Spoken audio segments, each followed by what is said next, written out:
ইউনিফর্মটা পরিহিত আছো, তোমরা সবাই মঞ্চে চলে আসো। মঞ্চের সামনে যে ড্রেসটা আছে, এই ড্রেসের যারা এখনো ফটো সেশন করো নাই তাদেরকে সামনে আসার জন্য বলা হচ্ছে।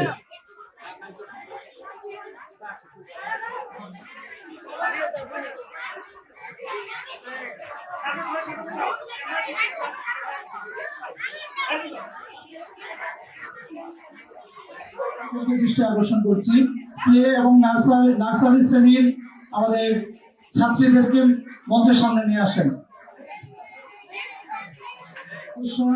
রাজিহা মোহাম্মদ বিন ইমাম, তাওসিয়া তাসমিয়া আল রিমা আমাদের মধ্যে এ পর্যায়ে উপস্থিত হয়েছে